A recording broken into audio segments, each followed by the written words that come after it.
Train से उतरते ही मैंने घर फ़ोन मिलाया। कुछ लाना तो नहीं है? बीबी बोली, हरी मिर्च खत्म हो गई है, एक पाव लेते आना। मैंने हंसकर कहा, ठीक है, लेता आऊँगा।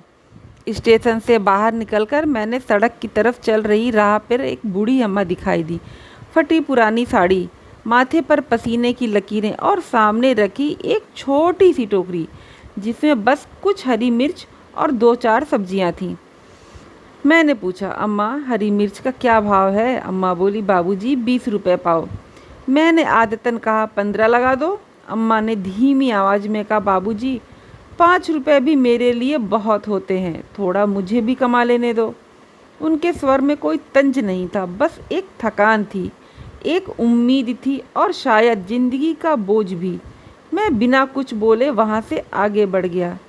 थोड़ी दूर पर एक बड़ी सी दुकान थी, चमचमाती लाइटें, सब्जियां सजी हुई और भीड़ का शोर। मैंने पूछा, हरी मिर्च क्या भाव? दुकानदार बोला, 30 रुपये पाव, रेट फिक्स है। मैंने कहा, कुछ कम नहीं हो सकता? वह बोला, साहब यहाँ मोल भाव नहीं चलता। अजीब सी चुभन हुई उसके इस बात से। वह मुझे रेट फिक्स बता रहा है, जिसके पास कुछ भी नहीं वो अपने हिस्से के 5 रुपये छोड़ने को तैयार नहीं होती।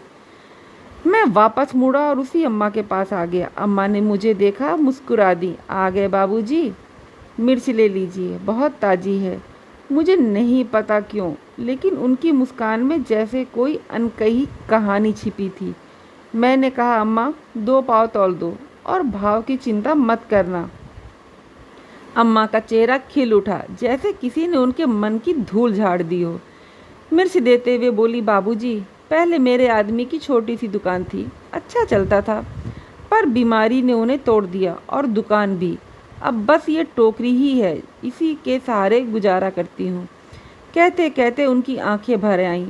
मेरे मन में कुछ भारी सा उतर गया। मैंने 100 रुपये निकाले और उनके हाथ पर रख दिए। अम्मा घबरा कर बोली, बाबूजी छुट्टे नहीं है मेरे पास। मैंने मुस्कुराते हुए कहा, रहने दीजिए अम्मा, अब से मैं यहीं से सब्जी लिया करूँगा। अम्मा कुछ बोली नहीं, बस मुस्कुराईं, और उस मुस्कान में जितनी कृतज्ञता थी उतनी शायद पूरी जिंदगी में किसी ने मुझे नहीं दी थी।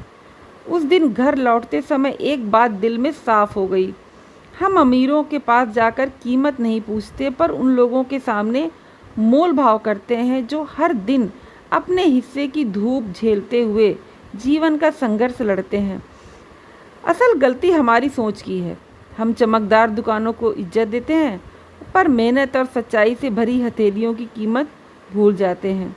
अब मैं रोज़ उसी अम्मा से सब्जी ले लेता हूँ। कुछ ही महीनों में उन्होंने थोड़ा थोड़ा पैसा जोड़कर एक ठेला खरीद लिया। सब्जियाँ भी ज़्यादा लाने लगी। अब उनकी चाल में आत्मविश्वास है, आँखों में रोशनी है और चेहरे पर हमेशा मुस्कान।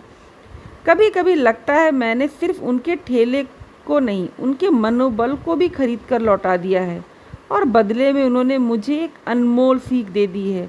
मोल भाव चीज़ों से करो, इंसान से नहीं। सदैव प्रसन्न रहिए, जो प्राप्त है वो पर्याप्त है, जिसका मन मस्त है उसके पास समस्त है। जय श्री कृष्णा, जय श्री राधे।